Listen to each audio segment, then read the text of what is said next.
IBS, irritable bowel syndrome, is actually a very common condition that affects many people in the population. A lot of people actually are undiagnosed and don't actually seek medical help and control their symptoms by themselves. It can come about in a way of symptoms, particularly with things like abdominal bloating after eating, diarrhea, constipation, excessive belching, excessive flatus, and abdominal pain. Other people can feel quite unwell with these symptoms, and it can be a quite debilitating condition to have. IBS can present with symptoms, as already mentioned, of diarrhea, constipation, bloating, and abdominal pain. It's important that these conditions are assessed properly, just to make sure that there are no other causes for these symptoms.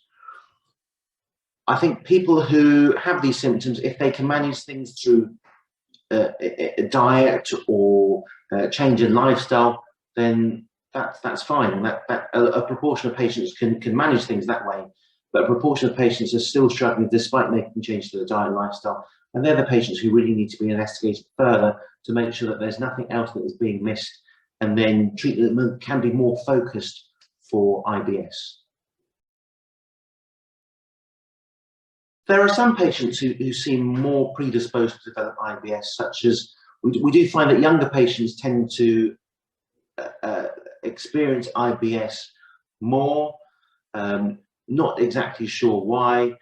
There are some diets and lifestyle that can predispose you more to symptoms of IBS as well, and lots of patients find that changing their diet and lifestyle can often improve their symptoms. There also seems to be some genetic factors potentially, so it might be that mum and dad or brothers and sisters also have IBS, and it can seem more common in those sorts of groups of patients.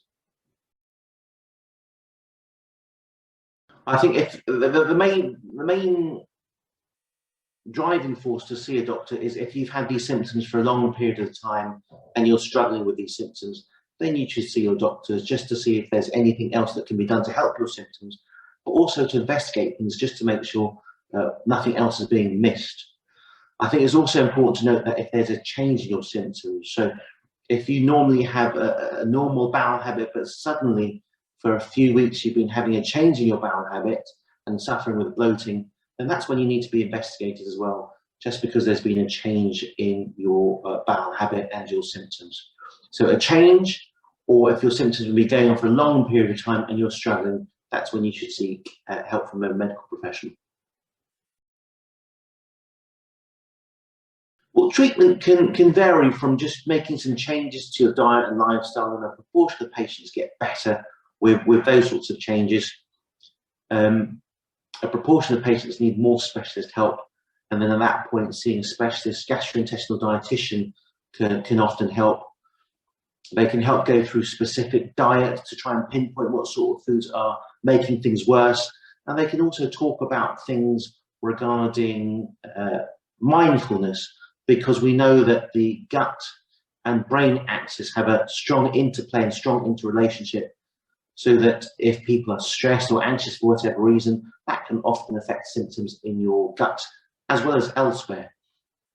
If people really do struggle despite making dietary and lifestyle changes, then there are lots of medications that we can try if needs be, but I tend to prefer trying those routes of dietary and lifestyle manipulation in the first instance before going on to medication if required.